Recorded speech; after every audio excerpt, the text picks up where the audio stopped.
दोस्तों, महाभारत काल में जुड़ी कुछ कथाओं के बारे में हम जानेंगे। सबसे महान कथा जो महाभारत काल से जुड़ी हुई है वो है वरवरिक के बलिदान की गाथा। यह गाथा वीरता, निष्ठा और सच्चे धर्म के मार्ग पर चलने की मिसाल पेश करती है। तो वरवरिक कौन थे दोस्तों? वरवरिक घटोत्कच के पुत्र और हडिम्बा के पौत्र थे।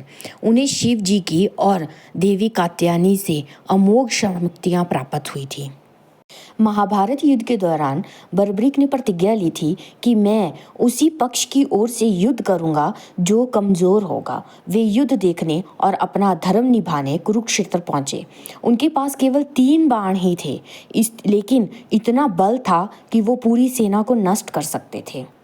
तो भगवान कृष्ण ने बर्बरिक की परीक्षा लेने के लिए ब्राह्मण का वेश धारण किया और उन्होंने पूछा कि 3 बाणों से तुम क्या कर सकते हो? तब बर्बरिक ने उत्तर दिया, पहले बाण से मैं अपने लक्ष्य को चिन्हित करूंगा, दूसरे से उसका विनाश करूंगा और तीसरे से सब कुछ वापस पहले जैसा कर सकूंगा। ऐसा सुनकर श्री कृष्ण भगवान भी आश्चर्यचकित रह गए। श्री कृष्ण भगवान ने एक पेड़ को सभी पत्तों को छिपा दिया, पर बर्बरिक ने पहला बाण चलाकर सभी पत्तों को चिन्हित कर दिया। यहाँ तक कि एक पत्ता जो श्री कृष्ण ने अपने पैर के नीचे छिपाया हुआ था, उसमें भी चिन्ह का निशान जो है वो बन गया। इससे श्री कृष्ण समझ गए कि बर्बरिक का बल कितना महान है। तब श्री कृष्ण ने बर्बरिक से पूछा कि यदि तुम युद्ध में भाग लोगे तो क्या होगा? बर्बरिक ने कहा, मैं हार रहे पक्ष में रहूंगा और मेरी उपस्थिति से कभी एक पक्ष पूरी तरह समाप्त हो जाएगा, जिससे युद्ध का संतुलन बिगड़ जाएगा। तब श्री कृष्ण ने धर्म की रक्षा करने के बर्बरिक का सर उनसे मांग लिया।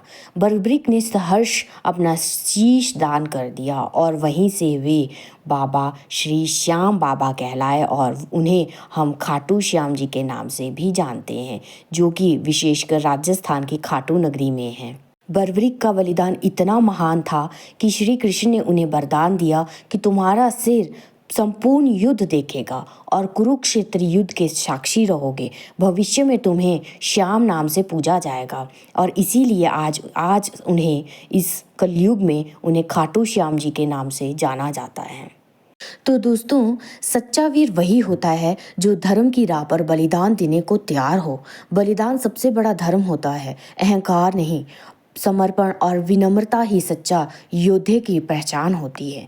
तो हमें बर्बरिक की तरह एक सच्चा वीर और धर्म की राह पर चलने को हमेशा सजग रहना चाहिए और बलिदान देने को भी हमेशा तत्पर रहना चाहिए। महाभारत दोस्तों एक विशाल ग्रंथ है जिसमें अनगिनत कहानियाँ, पात्र और घटनाएं शामिल हैं। कई कथाएं मुख्य कथा से आमतौर पर लोकप्रिय संस्करणों से नहीं मिलती, परंतु पौराणिक अनसुनी कहानियां हम उनको कह सकते हैं। श्री कृष्ण के इस वरदान से बर्बरिक ही एकमात्र ऐसा व्यक्ति था जिन्होंने अपनी ऊंचाई पर स्थित सर से पूरा कुरुक्षेत्र जो है वो वहाँ पे चल रहे महाभारत के युद्ध को अपने संपूर्ण आंखों से देखा था और कुरुक्षेत्र के युद्ध के वे एकमात्र साक्षी हैं।